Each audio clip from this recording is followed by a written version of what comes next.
실로 51년 7월 중앙아시아의 한 강변에서 세계의 운명이 조용히 방향을 틀었습니다. 당나라와 이슬람 제국 두 거대한 문명이 정면으로 충돌한 이 전투는 오늘날 역사책 어디에도 제대로 기록되지 않았습니다. 하지만 이 전투가 없었다면 우리가 아는 세계는 존재하지 않았을지도 모릅니다. 중국은 왜 이 전투 이후 1000년이 넘도록 서쪽으로 발을 뻗지 못했을까요? 그리고 왜 이슬람 세계는 이 승리를 그토록 조용히, 거의 비밀처럼 기억하고 있을까요? 오늘 우리는 탈라스 전투에 대해 이야기할 것입니다. 피로 쓰인 역사가 잉크로 세계를 바꾼 그날, 제국들이 부딪히고 무너지고 다시 일어선 그 순간에 대해 말입니다. 이것은 단순한 전투 이야기가 아닙니다. 이것은 문명이 어떻게 충돌하고 배신당하고 그러면서도 예상치 못한 방식으로 서로를 변화시키는가에 대한 이야기입니다. 8세기 중앙아시아를 떠올려 보세요. 이곳은 단순한 변방이 아니었습니다. 사람들은 흔히 중앙아시아를 텅 빈 사막과 초원으로 상상하지만 그것은 완전히 잘못된 그림입니다. 이곳은 세계 문명의 심장부였습니다. 동쪽에는 당 제국이 있었습니다.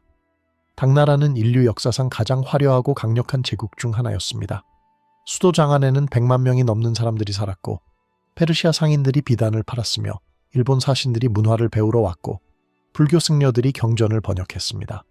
거리에는 온갖 언어가 뒤섞였고 사원과 궁전이 하늘을 찔렀으며 시인들이 술을 마시며 달을 노래했습니다. 이백과 두보가 시를 짓던 시대였고 현종 황제가 양귀비와 사랑에 빠져있던 시대였습니다. 당나라는 자신감으로 가득 차 있었습니다. 그들은 스스로를 세계의 중심이라 믿었고 다른 모든 나라를 편방의 오랑캐로 여겼습니다. 서쪽에는 새롭게 부상한 아바스 왕조 이슬람 제국이 있었습니다. 이들은 불과 몇 년 전에 우마이야 왕조를 무너뜨리고 권력을 잡았습니다. 아바스 왕조는 우마이야와 달랐습니다. 우마이야는 아랍 중심주의를 고수했지만 아바스는 페르시아인에게 투르크인에게 모든 무슬림에게 문을 열었습니다. 그들은 수도를 다마스쿠스에서 바그다드로 옮겼고 이것은 단순한 행정적 결정이 아니라 세계관의 전환이었습니다. 바그다드는 동쪽에 가까웠습니다. 이것은 아바스가 실크로드를, 중앙아시아를, 그리고 궁극적으로 중국과의 접촉을 중요하게 생각한다는 신호였습니다. 이슬람은 단순히 종교로만 퍼진 것이 아니었습니다. 그것은 법체계였고 행정 시스템이었으며 상업, 네트워크였습니다. 무슬림 상인들은 신용장을 사용했고 계약은 샤리아에 근거했으며 분쟁은 카디 법관이 해결했습니다. 이것은 혼란스러운 부족 사회에 일정한 질서를 제공했고 그래서 매력적이었습니다. 이 두 제국 사이에 중앙아시아가 있었습니다.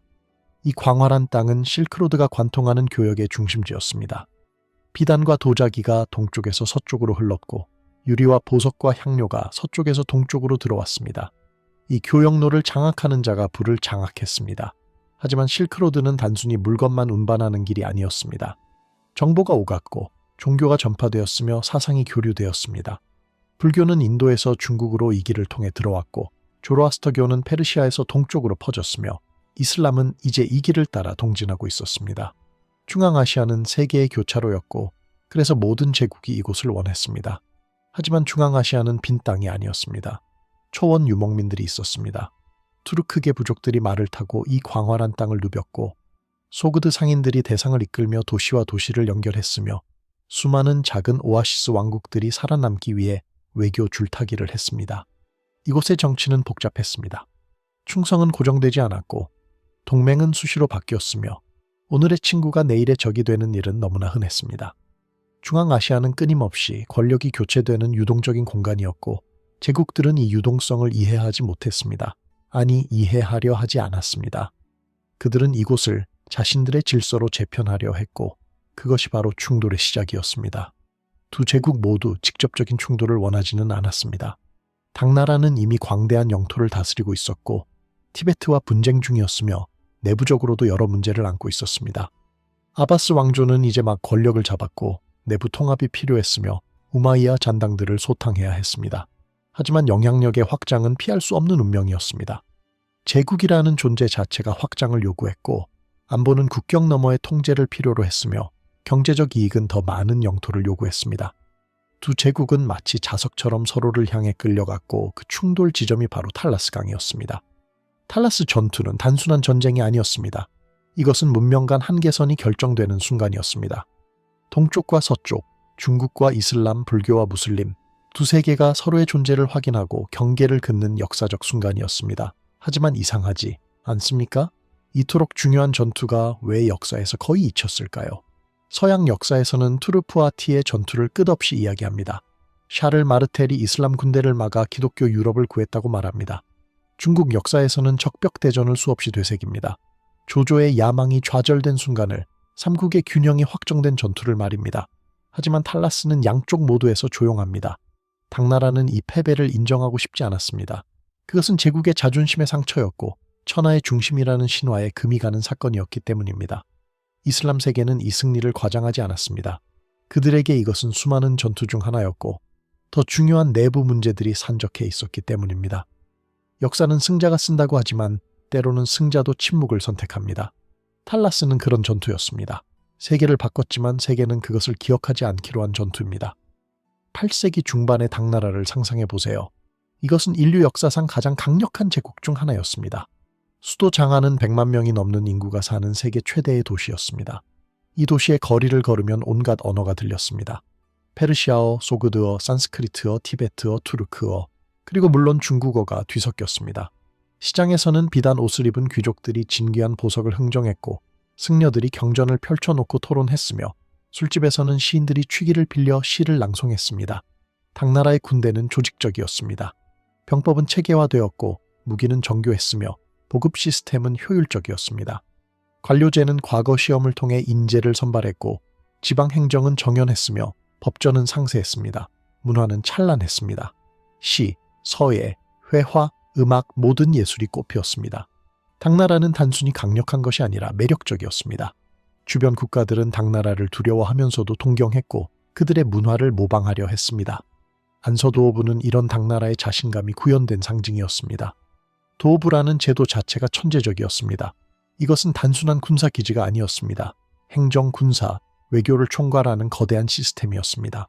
안서도어부는 중앙아시아 전체를 관리했습니다. 구체 본부를 두고 카슈가르, 호탄, 그리고 멀리 사마르칸트에 이르기까지 수많은 오아시스 국가들을 영향력 아래에 두었습니다. 당나라는 군사력만 사용하지 않았습니다. 그들은 훨씬 더 세련된 방법을 알고 있었습니다. 조공체계를 통해 현지 통치자들에게 명목상의 자율성을 허용했습니다. 그들은 여전히 왕이나 칸이라 불렸고 내부 문제는 스스로 해결했습니다. 하지만 중요한 결정에서는 당나라의 승인이 필요했고 정기적으로 사절을 보내 조공을 바쳤으며 당나라 황제로부터 책봉을 받았습니다. 외교와 결혼 동맹도 활용되었습니다. 당나라 공주들이 현지 통치자에게 시집갔고 이것은 혈연으로 관계를 강화하는 방법이었습니다. 문화적 매력도 중요했습니다. 현지 엘리트들은 중국어를 배웠고 유교 경전을 읽었으며 장안의 유학을 갔습니다. 그들은 당나라 문화에 매료되었고 스스로를 문명인으로 여기게 되었습니다. 중앙아시아는 당나라에게 단순한 국경이 아니었습니다. 이곳은 문명을 확장하는 통로였습니다. 당나라는 스스로를 중화, 즉 세계의 중심이라 불렀습니다. 그들의 세계관에서 문명은 중심에서 주변으로 퍼져나가는 것이었고 중앙아시아는 그 확장의 최전선이었습니다. 이곳을 장악한다는 것은 단순히 영토를 넓히는 것이 아니라 문명의 빛을 어둠에 비추는 것이었습니다. 적어도 당나라 사람들은 그렇게 믿었습니다. 이 자부심, 이 확신이 당나라를 강하게 만들었지만 동시에 위험하게도 만들었습니다. 실크로드의 안전을 확보하는 것은 경제적으로나 정치적으로 핵심 과제였습니다. 비단은 당나라의 주요 수출품이었고 이것은 단순한 천이 아니라 부의 상징이었습니다.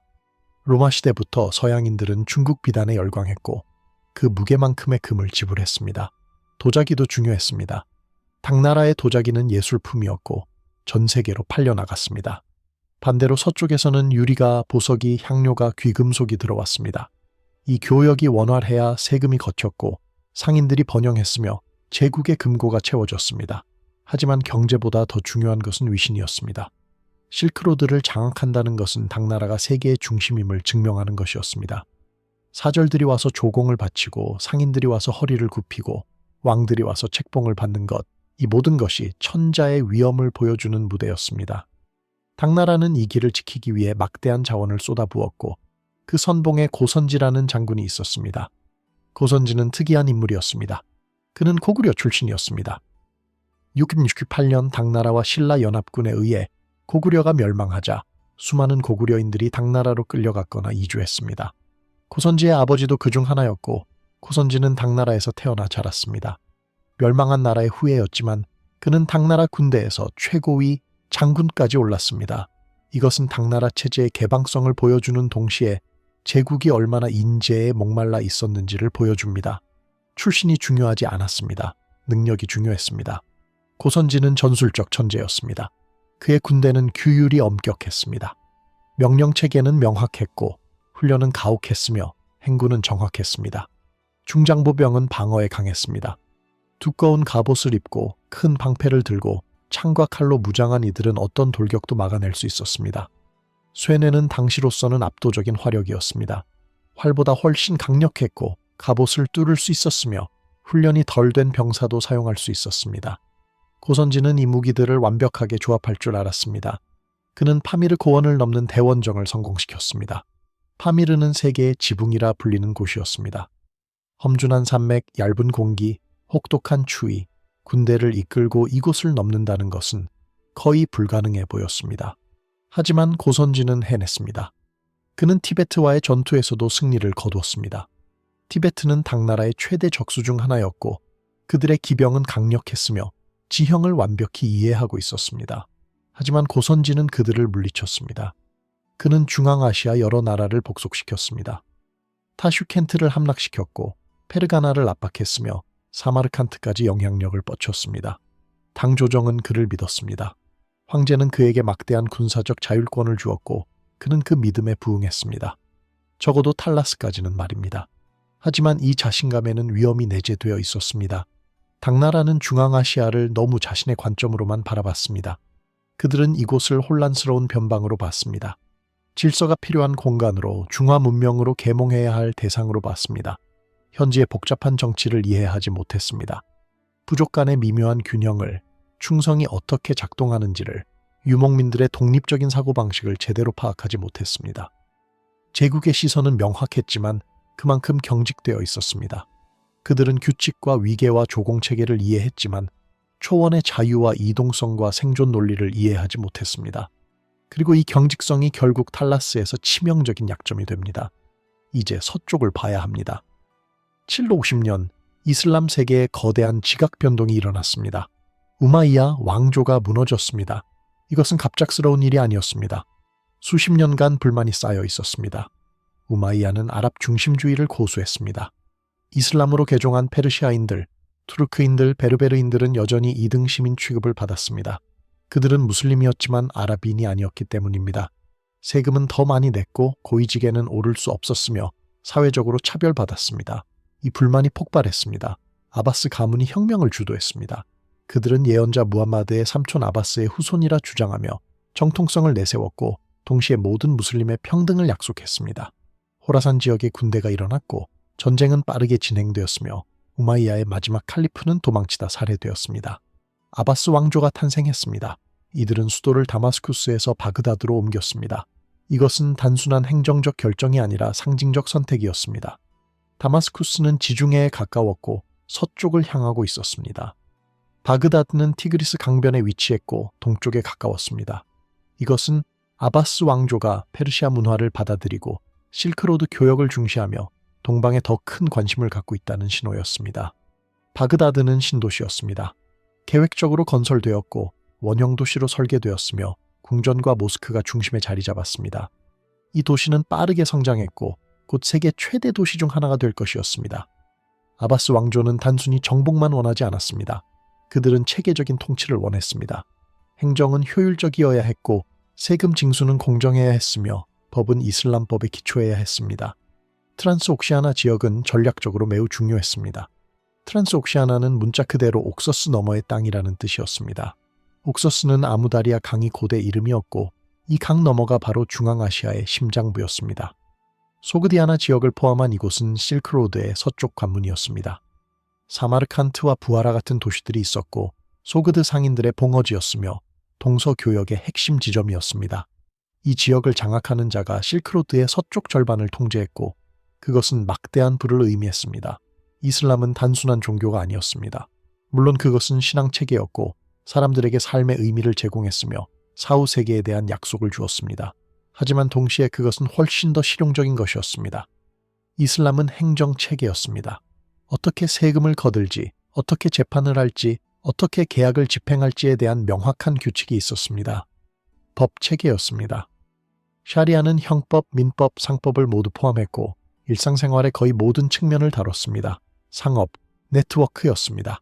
무슬림 상인들은 신용 시스템을 갖추고 있었습니다. 어음이 사용되었고 계약서는 표준화되었으며 분쟁은 카디 법관이 해결했습니다. 이것은 중앙아시아의 복잡한 부족 정치에 일정한 질서를 제공했습니다. 부족 간 분쟁을 해결하는 공정한 방법이 생겼고 교역은 더 안전해졌으며 사람들은 더 예측 가능한 환경에서 살 수 있었습니다. 호라산 지역의 총독들은 막강한 권력을 갖고 있었습니다. 호라산은 현재의 이란 동부와 아프가니스탄 북부를 포함하는 광대한 지역이었습니다. 바그다드는 멀었습니다. 사막과 산맥이 가로막고 있었고 편지가 오가는데 몇 주 또는 몇 달이 걸렸습니다. 통신이 느렸기 때문에 현장 판단이 중요했습니다. 총독들은 독자적인 군대를 지휘했습니다. 그들은 병사를 모집했고 급여를 지불했으며 작전을 계획했습니다. 세금을 걷었습니다. 일부는 바그다드로 보내졌지만 상당 부분은 현지에서 사용되었습니다. 외교를 진행했습니다. 현지 통치자들과 협상하고 조약을 맺고 동맹을 형성했습니다. 이것은 거의 독립국가 수준의 자율성이었고 때로는 위험하기도 했습니다. 지하드 이븐 살리흐는 그런 총독 중 한 명이었습니다. 그는 전장에서 경력을 쌓은 노련한 지휘관이었습니다. 그는 책상에 앉아 명령을 내리는 관료가 아니라 말 위에서 칼을 휘두르는 전사였습니다. 기병 전술에 능통했습니다. 그는 유목민들과 함께 자랐고 그들의 전술을 배웠으며 그들의 언어를 말했습니다. 무엇보다 그는 현지 정치를 이해하고 있었습니다. 부족 간의 관계를, 충성이 어떻게 작동하는지를, 누구에게 돈을 주고 누구에게 위협을 가해야 하는지를 알았습니다. 그는 당나라의 서진을 단순한 군사적 위협이 아니라 문명적 도전으로 인식했습니다. 만약 당나라가 트란스옥시아나를 장악한다면 그것은 단순히 영토를 잃는 것이 아니었습니다. 이슬람 세계는 실크로드의 동쪽 절반을 잃게 되고 교역은 위축될 것이며 경제는 타격을 입을 것이고 정치적으로도 약화될 것이었습니다. 이것은 막아야 했습니다. 아바스 군대의 강점은 기동력이었습니다. 그들은 중장기병과 경기병을 적절히 조합했습니다. 중장기병은 갑옷을 입고 창을 들고 있었지만 당나라 보병보다는 훨씬 빨랐습니다. 경기병은 거의 갑옷을 입지 않고 활과 짧은 칼로 무장했으며 놀라운 속도로 움직였습니다. 투르크와 페르시아 부족들이 보조군으로 활용되었습니다. 이들은 자신들의 말을 타고 자신들의 무기를 사용했으며 자신들의 방식으로 싸웠습니다. 아바스 군대는 유연했습니다. 정해진 진영이 없었고 상황에 따라 대형을 바꿨으며 적응력이 뛰어났습니다. 이들은 정면 대결보다는 기만과 포위를 선호했습니다. 유인한 후 퇴각하고 측면에서 공격하고 보급선을 끊고 적의 사기를 떨어뜨리는 것이 그들의 전술이었습니다. 신앙은 이들에게 동기를 부여했습니다. 그들은 알라의 이름으로 싸웠고 순교는 천국을 보장한다고 믿었으며 전쟁은 신성한 의무였습니다. 하지만 현실 정치가 전략을 결정했습니다. 지하드는 종교 광신자가 아니었습니다. 그는 실리적인 지휘관이었습니다. 승리가 목표였고 그것을 위해서는 현지 부족들의 지지가 필수적이었습니다. 그는 카를루크와 다른 투르크 부족들에게 접근했고 그들의 이익을 이해했으며 그들이 원하는 것을 제공할 준비가 되어 있었습니다. 신앙과 현실, 이상과 계산, 이 두 가지가 결합된 것이 아바스의 제국 전략이었습니다. 여기서 우리는 역사의 가장 중요한 행위자들을 만나야 합니다. 제국이 아니라 유목민들입니다. 중앙아시아는 제국들이 도래하기 훨씬 전부터, 수천 년 전부터 유목민들의 땅이었습니다. 투르크계 부족들은 몽골 고원에서부터 흑해 연안까지 광대한 초원을 누비며 살았습니다. 그들의 삶은 이동이었습니다. 계절에 따라 목초지를 옮겼고 물을 찾아 이동했으며 전쟁이 일어나면 다른 곳으로 갔습니다. 그들에게 국경은 의미가 없었습니다. 누가 어디를 다스리든 초원은 여전히 초원이었고 말은 여전히 풀을 뜯었으며 삶은 계속되었습니다. 제국은 일시적인 현상이었습니다. 왕조가 일어났다 사라지고 도시가 세워졌다 무너지고 권력이 이동했습니다. 하지만 초원은 영원했고 유목민들은 살아남았습니다. 충성은 계약이었습니다. 정주 문명에서 충성은 도덕적 가치였습니다. 주군을 배신하는 것은 수치였고 불명예였으며 처벌받을 죄였습니다. 하지만 유목민에게 충성은 거래였습니다. 당신이 나를 보호하고 내게 이익을 주고 나의 부족을 존중한다면 나는 당신에게 충성할 것입니다. 하지만 당신이 그 계약을 어기거나 다른 누군가가 더 나은 조건을 제시한다면 나는 떠날 것입니다. 이것은 배신이 아니라 생존 전략이었습니다. 기마술은 이들의 핵심 기술이었습니다. 아이들은 걷기도 전에 말을 탔고 말 위에서 활을 쏘는 것은 자연스러운 일이었으며 하루에 100km를 이동하는 것도 가능했습니다. 활쏘기는 생존 기술이었습니다. 사냥을 위해 필요했고 전쟁에서 필수적이었으며 어린 시절부터 끊임없이 연습했습니다. 복합궁은 강력했습니다. 나무와 뿔과 힘줄을 겹겹이 붙여 만든 이 활은 작지만 놀라운 위력을 발휘했고 말 위에서도 정확하게 쏠 수 있었습니다. 전쟁은 삶의 일부였습니다. 부족한 충돌은 흔했고 약탈은 경제활동이었으며 전사로서의 명성은 사회적 지위를 결정했습니다. 제국들은 이들을 두려워하면서도 필요로 했습니다. 유목기병은 어떤 정규군보다 빠르고 강력했습니다. 그들은 장거리를 빠르게 이동할 수 있었고 보급 없이도 살아남을 수 있었으며 지형을 완벽히 이해하고 있었습니다. 제국들은 이들을 고용했습니다. 당나라는 금과 비단과 곡식을 주며 그들을 보조군으로 삼았고 아바스도 비슷한 방법을 사용했습니다. 하지만 이것은 위험한 거래였습니다. 유목민들은 예측 불가능했고 충성은 보장되지 않았으며 언제든 방향을 틀 수 있었습니다. 카를루크 부족은 이런 투르크 부족들 중 하나였습니다. 그들은 중앙아시아 북부를 중심으로 활동했습니다. 현재의 카자흐스탄 남부와 키르기스스탄 지역이었습니다. 카를루크는 크지 않은 부족이었습니다. 수만 명의 인구를 가진 중간 규모의 부족이었습니다. 하지만 그들의 전략적 위치는 중요했습니다.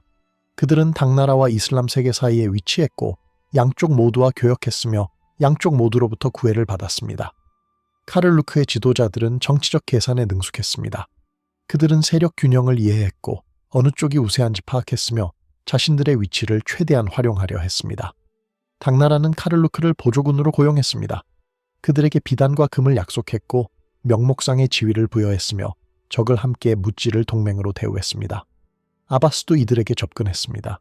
지하드는 카를루크 지도자들에게 사절을 보냈고 선물을 주었으며 우정을 표현했습니다. 카를루크에게 당나라든 아바스든 중요한 것은 누가 더 나은 조건을 제시하느냐였습니다. 비단인가 금인가, 명예로운 지위인가 실질적인 토지인가, 먼 곳에 강력한 제국인가 가까운 곳에 현실적인 동맹인가. 유목민에게 제국은 주인이 아니라 후원자였습니다. 이 구분은 중요합니다. 주인은 복종을 요구하지만 후원자는 상호 이익을 제공합니다. 당나라가 비단과 곡물을 제공하는 한, 그리고 그것이 충분한 한, 카를루크는 그들을 도울 것입니다. 하지만 조건이 나빠지거나 더 나은 제안이 들어오거나 승리가 불확실해 보이면 그들은 다른 선택을 할 것입니다. 배신은 도덕적 문제가 아니라 생존, 전략이었습니다. 초원에는 성벽이 없었고 도시가 없었으며 축적된 부가 없었습니다. 유목민들은 도망칠 수도 없었습니다. 그들의 모든 재산은 그들과 함께 움직였습니다. 말과 양과 텐트가 전부였습니다. 잘못된 선택은 부족 전체의 멸망을 의미할 수 있었습니다. 따라서 그들은 신중해야 했고 현실적이어야 했으며 때로는 잔인하게 계산적이어야 했습니다. 탈라스 전투에서 카를루크는 핵심 변수였습니다. 양쪽 모두 그들을 원했고 양쪽 모두 그들을 필요로 했으며 양쪽 모두 그들을 믿었습니다.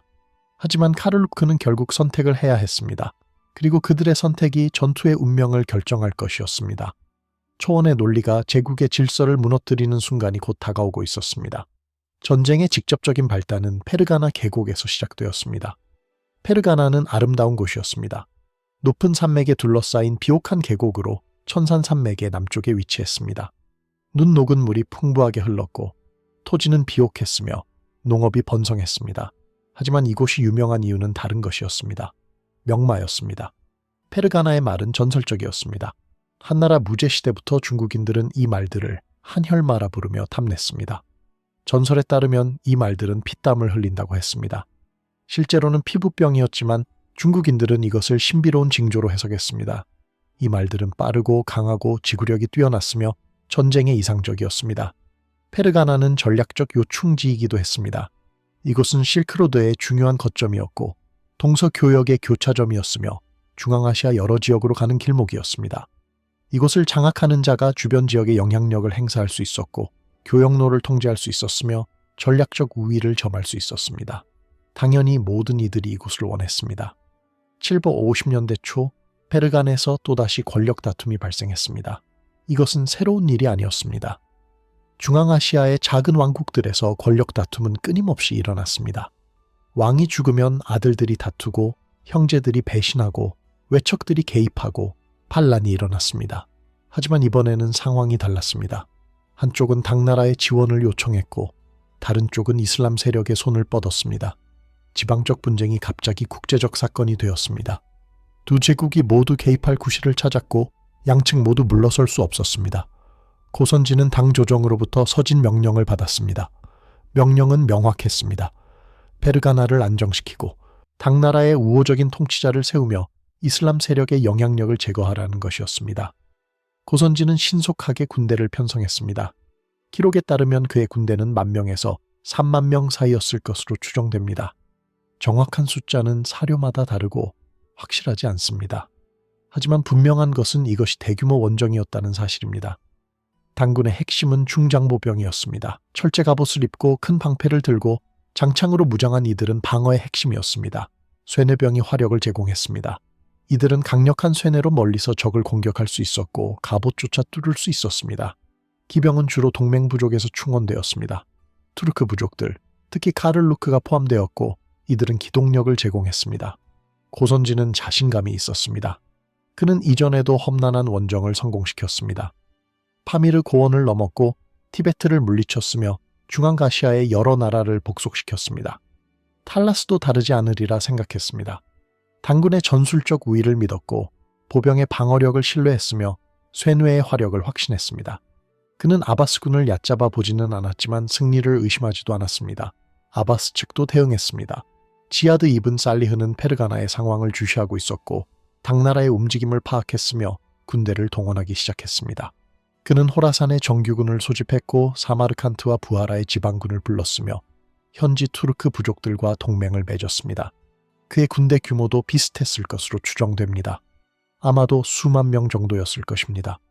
정확한 숫자를 아는 것은 불가능하지만 양측이 대략 비슷한 규모였다는 것은 분명합니다. 전면 충돌은 이제 불가피했습니다. 외교적 해결은 시도조차 되지 않았습니다. 사절이 오갔다는 기록도 없고 협상이 진행되었다는 증거도 없습니다. 양측 모두 상대가 물러서리라 기대하지 않았습니다. 당나라는 페르가나를 포기할 수 없었습니다. 그것은 안서도호부 체계 전체가 위협받는다는 의미였고 제국의 위신이 손상된다는 뜻이었습니다. 아바스도 물러설 수 없었습니다. 당나라가 페르가나를 장악하면 다음은 사마르칸트이고 그 다음은 부하라이며 결국 트란스옥시아나 전체를 잃게 될 것이었습니다. 오판이 누적되었습니다. 각자는 자신의 우위를 과신했고 상대의 결의를 과소평가했으며 전쟁이 빠르게 끝나리라 생각했습니다. 자신감이 현실을 가렸습니다. 전쟁은 더 이상 선택이 아니라 흐름이 되었습니다. 누가 먼저 시작했는지도 불분명했습니다. 페르가나의 분쟁이 원인이었는가 아니면 그것은 단지 구실이었고 두 제국의 충돌은 어차피 피할 수 없었던 것인가. 역사는 때로 이렇게 작동합니다. 작은 불씨가 거대한 화염을 일으키고 지방적 다툼이 문명 간 전쟁으로 확대되며 누구도 원하지 않았던 일이 모두가 받아들여야 하는 현실이 됩니다. 751년 여름 두 군대는 탈라스강을 향해 행군하기 시작했습니다. 동쪽에서는 고선지의 당군이 왔습니다. 그들은 긴 여정을 거쳐왔습니다. 쿠차에서 출발해 카슈가르를 지나 천산 산맥을 넘어 페르가나를 거쳐 탈라스로 향했습니다. 수천 킬로미터의 행군이었고 보급은 어려웠으며 병사들은 지쳐 있었습니다. 서쪽에서는 지아드의 아바스군이 왔습니다. 그들은 사마르칸트에서 출발해 북쪽으로 올라왔고 현지 부족들을 규합하며 전진했습니다. 그들의 여정은 더 짧았고 보급은 상대적으로 수월했으며 병사들은 상대적으로 신선했습니다. 이 차이가 나중에 중요해질 것입니다. 탈라스강 주변의 지형을 상상해 보세요. 이곳은 건조하고 탁 트인 평원이었습니다. 나무는 거의 없었고 언덕도 드물었으며 엄폐물은 부족했습니다. 강은 그다지 크지 않았지만 이 건조한 지역에서 유일한 수원이었습니다. 여름의 열기는 무자비했습니다. 낮 기온은 섭씨 40도를 넘었고 밤에는 급격히 떨어졌으며 일교차가 극심했습니다. 먼지는 끊임없이 날렸습니다. 바람이 불면 시야가 가려졌고 숨쉬기도 어려웠으며 물건들은 모래로 뒤덮였습니다. 이런 환경에서 보급과 물은 전투의 성패를 좌우하는 요소였습니다. 군대가 물을 확보하지 못하면 며칠 안에 무너졌습니다. 병사들은 탈수에 시달렸고 말들은 쓰러졌으며 사기는 급격히 떨어졌습니다. 보급이 끊기면 상황은 더 나빴습니다. 식량이 없으면 힘을 잃었고 화살이 떨어지면 전투력이 사라졌으며 의료 물자가 부족하면 부상자들은 죽어갔습니다. 탈라스는 단순히 칼과 창으로 싸우는 전장이 아니었습니다. 이것은 인내와 자원으로 싸우는 소모전의 무대였습니다. 당군은 전통적인 진영을 취했습니다. 중앙에 중장포병을 배치해 방어선을 형성했습니다. 이들은 밀집 대형을 이뤘고 방패를 겹쳐 거대한 벽을 만들었으며 창을 내밀어 가시 같은 모습을 형성했습니다. 쇠뇌병은 그 뒤에서 사격을 준비했습니다. 그들은 언제든 발사할 수 있도록 쇠뇌를 장전하고 화살통을 가까이 두고 명령을 기다렸습니다. 양쪽 날개에는 기병을 배치했습니다. 주로 카를루크와 다른 투르크 부족들이었고 이들의 역할은 적의 측면을 견제하고 필요시 방역을 가하는 것이었습니다. 이것은 검증된 전술이었습니다. 수백 년간 중국 군대가 사용해온 방식이었고 수많은 승리를 거둔 방법이었습니다. 탈라스에서 대승을 거둔 아바스 왕조는 이상한 선택을 했습니다. 그들은 멈췄습니다. 당군은 무너졌고 고선지는 도망쳤으며 안서도오브는 혼란에 빠졌습니다. 이것은 동진할 완벽한 기회였습니다. 카슈가르로, 쿠차로, 어쩌면 장안까지 징역할 수 있었습니다. 하지만 지하드는 군대를 멈췄고 바그다드는 추가 원정을 명령하지 않았으며 이슬람 제국은 탈라스에서 정복을 멈췄습니다. 왜일까요? 군사적 승리와 전략적 현실은 다른 것이었습니다. 중앙아시아 동부는 지옥이었습니다.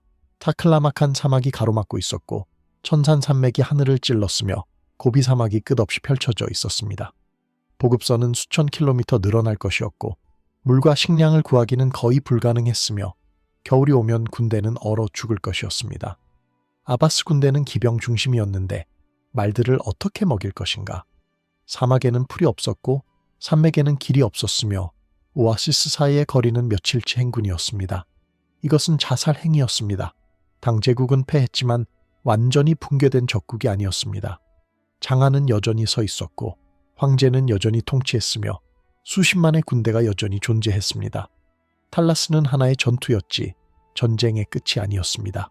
더 깊이 동진한다는 것은 당나라 본토와의 전면전을 의미했고 그것은 승산이 없었습니다.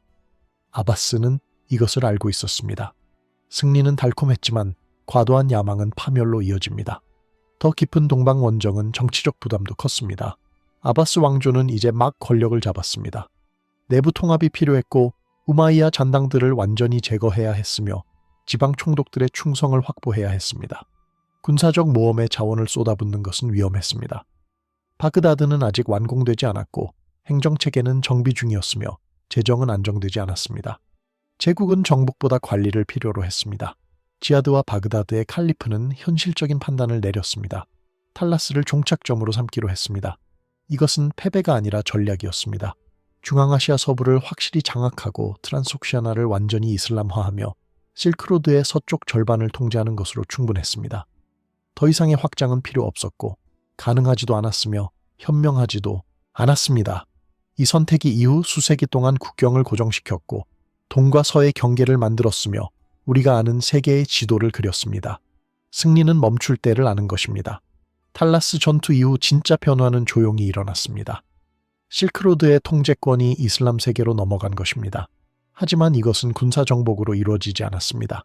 칼이 아니라 상인이, 군대가 아니라 상업 네트워크가 이 광대한 교역로를 장악했습니다. 무슬림 상인들은 이미 수십 년 동안 실크로드를 따라 활동하고 있었습니다. 하지만 탈라스 이전에는 중국의 그림자가 드리워져 있었습니다. 당나라가 보안을 제공했고 관세를 걷었으며 규칙을 정했습니다.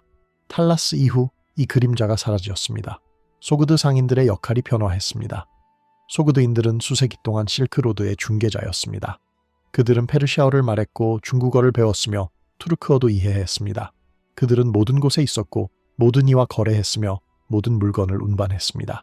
하지만 탈라스 이후 많은 소그드 상인들이 이슬람으로 개종했습니다. 이것은 신앙 때문만이 아니었습니다. 실용적인 이유였습니다.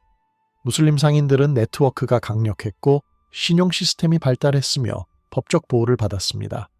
이슬람 상법은 계약을 보장했고 분쟁을 해결했으며 사기를 처벌했습니다. 이것은 사업에 유리했습니다. 이슬람 금융 시스템이 확산되었습니다. 어음이 사용되기 시작했습니다. 바그다드에서 어음을 받아 사마르칸트에서 현금으로 바꿀 수 있었고 무거운 금화를 들고 다닐 필요가 없었습니다. 파트너십 계약이 체계화되었습니다. 투자자가 자본을 대고 상인이 교역을 하고 이익을 나누는 방식이 정형화되었습니다. 이자는 금지되었지만 이익 분배는 허용되었고 이것은 효과적으로 작동했습니다. 이 시스템은 신뢰를 기반으로 했고 신뢰는 같은 신앙에서 나왔습니다. 사마르칸트와 부하라가 부상했습니다. 이 도시들은 이미 중요했지만 탈라스 이후 진정한 번영을 누렸습니다. 대상들이 끊임없이 도착했고 시장은 온갖 물건으로 가득 찼으며 부는 축적되었습니다. 모스크가 세워졌고 마드라사가 건립되었으며 학자들이 모였습니다. 이 도시들은 단순한 교역 거점이 아니라 문화 중심지가 되었습니다. 실크로드는 더 이상 단순한 길이 아니었습니다. 그것은 문명 시스템이었습니다. 흥미로운 변화가 일어났습니다. 당나라 물품이 여전히 서쪽으로 흘렀지만 이제 그것은 중국산이 아니라 무슬림, 중개품으로 인식되기 시작했습니다. 유럽 사람들은 비단을 무슬림 상인에게서 샀고 도자기를 무슬림 시장에서 구했으며 향료를 무슬림 대상에게서 받았습니다. 중국은 생산자였지만 보이지 않았고 이슬람 세계는 중개자였지만 얼굴이었습니다. 무역을 통해 문화가 이동했고 종교가 퍼졌으며 사상이 교류되었습니다. 전쟁이 국경을 그었지만 시장은 그 국경을 넘나들었고 결국 시장이 이겼습니다. 탈라스 전투는 이상하게도 양측 모두에서 조용합니다. 중국 사설을 펼쳐보면 탈라스는 몇 줄로 언급될 뿐입니다. 고선지가 서역에서 패배했다는 간단한 기록, 병력 손실에 대한 모호한 수치, 그리고 그것이 전부입니다. 왜일까요?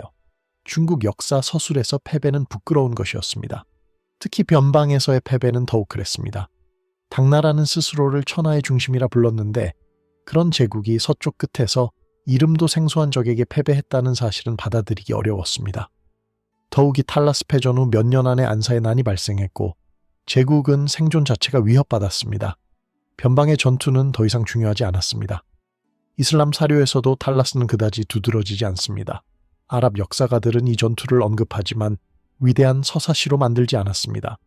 바드르 전투나 카디시아 전투처럼 끊임없이 되새겨지는 승리가 아니었습니다. 왜일까요? 이것은 완전한 승리가 아니었기 때문입니다. 당나라는 패배했지만 항복하지 않았고 중국은 정복되지 않았으며 전쟁은 끝나지 않고 그냥 멈췄습니다. 이것은 경계의 확정이었지 제국의 멸망이 아니었습니다.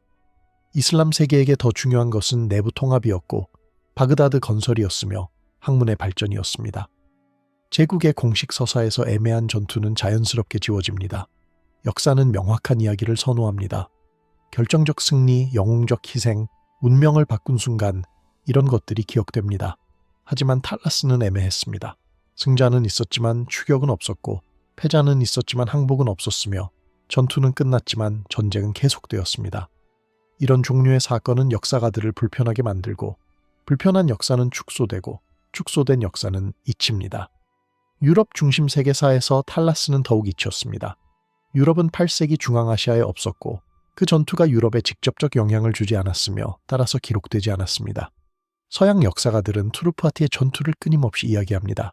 샤를 마르텔이 이슬람 군대를 막았다는 기독교 유럽이 구원받았다는 서사입니다. 하지만 탈라스는 그것은 동쪽의 일이었고 중국과 이슬람의 일이었으며 유럽과 무관했습니다. 적어도 그들은 그렇게 생각했습니다. 종이가 결국 유럽으로 왔고 그것이 르네상스를 가능하게 했다는 사실을 그들은 몰랐습니다. 탈라스는 세계사를 바꿨지만 기억되지 않은 사건의 전형입니다. 이것은 역사가 무엇을 기록하고 무엇을 버리는가에 대한 질문을 던집니다.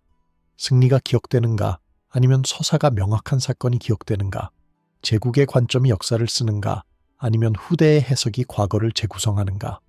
탈라스의 침묵은 우리에게 말합니다. 역사란 일어난 일의 기록이 아니라 기억하기로 선택한 일의 기록이라고.